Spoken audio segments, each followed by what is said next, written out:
السلام علیکم جی، محمد عزت صدیق اپنے پروگرام میس نیوز کے ساتھ حاضر خدمت ہے۔ 26 نومبر کے حوالے سے تاحال کارروائی کیوں نہیں ہوئی، یہ ایک سوال ہے جو چپتا ہوا سوال ہے، آپ پوچھ رہے ہیں، مختلف ٹی وی چینل میں بھی بات کر رہا ہوں۔ بین الاقوامی جریدے ڈراپ سائٹ کی تازہ ترین سٹوری کیا ہے؟ عادل بازیابی بحال ہو گئی جی، الیکشن کمیشن کے فیصلے کا تیا پانچا ہو گیا، اور ملٹری ٹرائل کورٹ کے حوالے سے جو سماعت ہو رہی ہے وہ آپ کے سامنے ہے۔ 190 ملین پاؤنڈ اور توشہ خانہ کے حوالے سے یہ کیس کی سماعت جو ہے آج اڈیالہ جیل کے اندر ہونی ہے۔ اب یہ جو سٹوری اب بین الاقوامی جریدہ ٹاپ جو ہے نا ڈراپ سائٹ کی تازہ سٹوری میں انہوں نے کہا ہے کہ مظاہرین کے خلاف ایک ظالمانہ کریک ڈاؤن کی باقاعدہ منصوبہ بندی کی گئی اور باقاعدہ اس کی پلاننگ ہوئی اور جدید اسلحے کا استعمال کیا گیا، نہتے مظاہرین اور براہ راست فائرنگ کے بعد آپریشن کلین اپ بھی کیا گیا جو منصوبے کا حصہ تھا تاکہ شواہد مٹائے جا سکیں۔ دیکھیں، یہ تصویر کا ایک رخ ہے، میں ابھی اس پہ ڈاؤٹ ہے مجھے اس حوالے سے، میں اسی لیے مطالبہ کر رہا ہوں پہلے دن سے ہی کہ اس کا جوڈیشل کمیشن بنایا جائے، اور میں عمران خان کے اس دعوے کی سپورٹ کرتا ہوں۔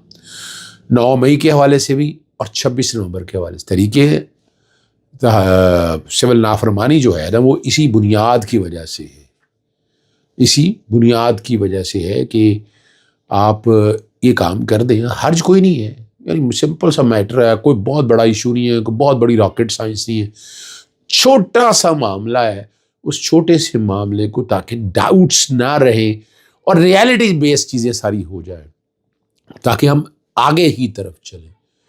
اور پاکستان کے اندر اس طرح کی جو بدماشی ہے، 144 کا نفاذ لگا دینا، خندقیں کھود دینا، نظر بندی کے آرڈرز جاری کر دینا، یہ ایک نارمل سی روٹین ہے، ایسے ہی جو مرضی دل چاہے جس کا یہ ہوتی رہتی ہے۔ اسے روکنا ہے، اسے روکنا بہت ضروری ہے، ٹھیک ہے نا جی، تاکہ چیزیں اگلی سمت کی طرف بڑھ سکیں، ہم آگے جائیں نا، اور یہ بند کریں یہ والا سیاسی جماعتوں کو۔ اور اگر مولانا فضل الرحمان سڑکوں پہ نکل آئے تو پاکستان تحریک انصاف کی تو چاندنی ہو جائے گی اس حوالے سے، اور پاکستان تحریک انصاف کو اپوزیشن کے ساتھ گرینڈ الائنس بنانا چاہیے۔ پارلیمان کے اندر بھی اگر بات چیت ہو رہی ہے تو وہ عوام کو پتہ ہونی چاہیے کہیں نہ، اور یہ جو پریشر بلڈ کیا جا رہا ہے جنرل فیاض حمید کا، وہ اسی لیے پریشر بلڈ کیا جا رہا ہے کہ آپ بیک فٹ پہ جائیں۔ اب آپ بیک فٹ پہ جانا ہے، یہ سوچنے والی بات ہے، بہت ضروری بات ہے سمجھنے کے لیے۔ جنرل فیاض حمید کا عمران خان سے دور دور تک کوئی کنسرن نہیں، آنا بڑا مشکل ہو جانا ہے اگر یہ کام شروع کیا گیا، اٹ ول کریٹ پرابلمس۔ 9 مئی میں اگر انوالومنٹ تھی تو آج تک 1.5 سال کیا سامنے ہے، اور مجھے نظر نہیں آتی انوالومنٹ میں، یہ میرا اپنا ایک نقطہ نظر ہے۔ اگر آپ یہ چیپٹر کھولنے لگے ہیں تو ایک لحاظ سے تو بہتر ہوگا کہ آئندہ یا عمران خان کے ساتھ جو کچھ ہوا ہے کل یہ اگر کھلا تو پھر یہ بہت سی باتیں سامنے آ جائیں گی۔ سپریم کورٹ نے جو ہے نا عادل بازیائی کی سیٹ کے معاملے میں الیکشن کمیشن کے طریقہ کار پر سوال اٹھا، یہ بہت ضروری تھے، اور اگر آپ جسٹس قاضی فیض سامنے ہوتے نا تو سوال اٹھتے الیکشن کمیشن نے کیا تباہی و بربادی کے حوالے سے معاملات اٹھائے ہیں، کس طرح سے صاف شفاف الیکشن رون دیے گئے، سمبل لے لیا گیا، اور یہ ایک چھوٹی سی مثال ہے۔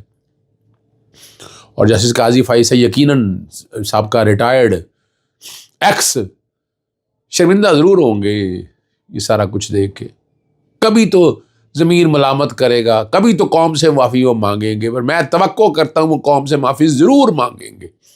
جسٹس عائشہ ملک نے استفسار کیا، اور یہ بڑے زبردست سوال ہیں کہ حقائق جاننے کے لیے کیا کمیشن نے کوئی انکوائری کی؟ نہ کورٹ ہے نہ ٹرائبونل ہے۔ جسٹس عقیل باسی نے کہا بس بڑے صاحب کا خط آ گیا تو بندے کو ڈی سیٹ کر دو، یہ نہیں ہو سکتا۔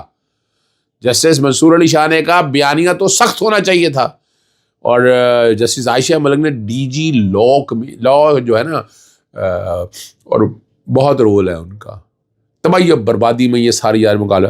آپ کے پاس 2 بیان الفیہ ہے، ایک جیتنے والا کہہ رہا ہے میرا ہے، اور دوسرا کہتا ہے میرا نہیں۔ اب جب 2 ایفیڈیوٹس آ جائیں، کاؤنٹر کلیم آ جائے تو ایویڈنس لیڈ کی جاتی ہے نا۔ آپ نے کس اختیار سے بغیر انکوائری ایک بیان الفی کو درست مان لیے؟ کیا الیکشن کمیشن یہ کہہ سکتا ہے کہ ایک بیان الفی پسند نہیں آیا اور دوسرا آیا؟ ٹھیک ہے نا. معاملے میں سنگین الزامات کے نتائج پارٹی کے سربراہ کو بھی بھگتنا ہوں گے. یہ دیکھیں یہ نواز شریف کی بات ہو رہی ہے. نواز شریف اور یہ بڑی واضح بات ہے، ٹرائل کورٹ کو کی پاور الیکشن کمیشن کے پاس کہاں ہے؟ الیکشن کمیشن نے تو بلڈوزر لگایا ہوا ہے. جسٹس سعید منصور علی شاہ صاحب کے ریمارکس ہیں. نواز شریف کا ہے اب یہاں پر. نواز شریف کے اثرات ہو سکتے ہیں. نواز شریف کی نااہلی بھی پاسبل ہے اس کے اندر. جھوٹا بیان الفی ہے نا، تو دیر از ایوری پاسبلٹی کہ سخت ایکشن لیا جا سکتا ہے. نواز شریف نے ڈیکلیریشن فائل کی ہے. وہ ایک بندہ وہ کہتا ہے ہی نہیں، حالات ہی نہیں ہے، آپ کس بنیاد کے اوپر یہ سارا کچھ کر رہے ہیں. آخری میں جو بات ہے، پہلے تو لاہور ہائی کورٹ میں ذکر کرتا چلوں، مخصوص نشستوں کے حوالے سے بڑے عرصے سے کوشش کر رہا ہوں میں اس کیس سے کہ کیس ختم ہو. کیس زیادہ لمبا اور لینتھی ہو گیا ہوا ہے. جیسے چوئی اقبال صاحب کے پاس یہ لگا تھا تو کہا کہ جیسے راحیل کامران شاہ صاحب اس وقت آگے ہوئے اور بینچ پہ دستیاب ہے، یہ کیس انہیں کے سامنے لگا دیا ہے تاکہ ختم ہو جائے. اور ہاں مصروفیت بہت زیادہ ہے. جیسے چوئی اقبال صاحب کا پیش ہو گئے، انہوں نے کہا جو سینکڑوں کیس میرے پاس سامنے لگتے ہیں، تو یہ میں نے کہا یہ تو چھوپی ہے، تو معاملہ ایسا ہے یا بڑا بینچ بنا دیا جائے.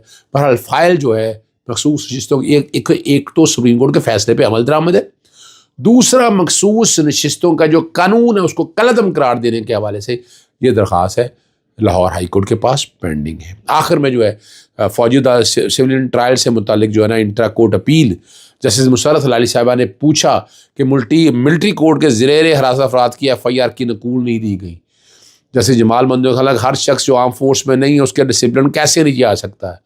اور یہ بڑی زبردست ایک مثال دی کہ ایک شخص کہتا ہے کہ میں آرمی میں ہوں، اس پر ملٹری ڈسپلن کا اطلاق تو ہوتا ہے. ایک شخص محکمہ زراعت سے ہو تو کیا محکمہ زراعت کے ڈسپلن کا اطلاق ہوگا؟ اب یہ بڑا زبردست بات ہے.